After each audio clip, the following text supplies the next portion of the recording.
So I am fourth generation on this farm. My great-grandfather bought it during the Great Depression in the 1930s, so we're just coming up on 100 years. I graduated from high school in 2000, so now everybody knows how old I am. But I graduated from high school in 2000, took some time off, traveled overseas, and eventually came back to the farm after I finished up my straight business management degree with a kind of a double focus in tourism and hospitality and also marine ecology, which is kind of ironic because here in south central Wisconsin you can't exactly use any kind of marine ecology background at all. But the thing that I tell people is how I treat the farm and how I treat the land and the building has an immediate effect on everybody that's downwind and downstream from us. And so it's kind of a shout to just tying everything together.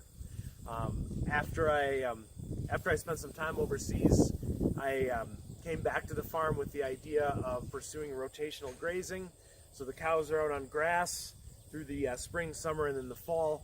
And the biggest change for us definitely occurred in the year 2017. So just 3 years ago, coming up on 4 years ago. My mom passed away, which was kind of on the heels of my dad passing away. And so in April of 2017, we recognized two things. We recognized that we needed to diversify.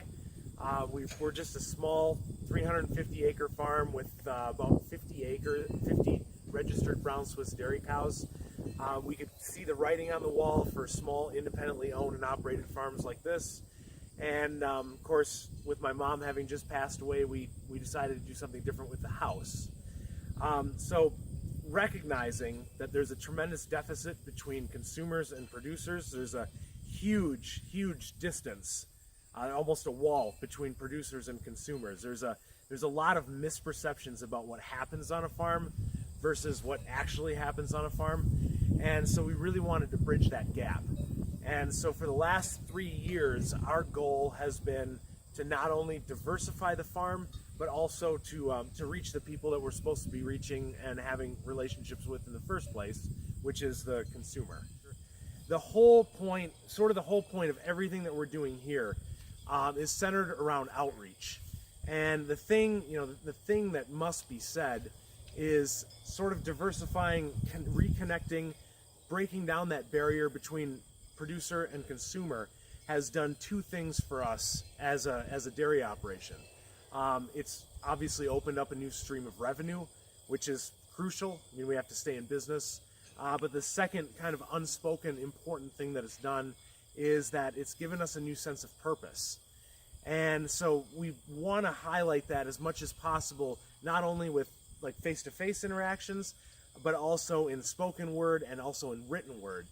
And at the end of the day, I mean, what we do here has a profound impact on everybody. I mean, it doesn't matter what your dietary preferences are. It doesn't matter. It really doesn't matter. What we do on this farm has an immediate effect on everybody that's downwind and downstream from us. And so we sort of want to capture that connection, not only with experiences here for people that want to stay, maybe get their hands dirty, hand milk a cow. We're incorporating horseback riding, trail rides, hiking trails, but then also, with the chance to connect with people, even virtually, maybe not necessarily face to face, but with a podcast, with a blog. Those are all things that we definitely want to pursue. So the farm website is farmforthought.org, and it's all one word, no letters. I'm sorry, no numbers. It's farm4 FORTHOUGHT.org.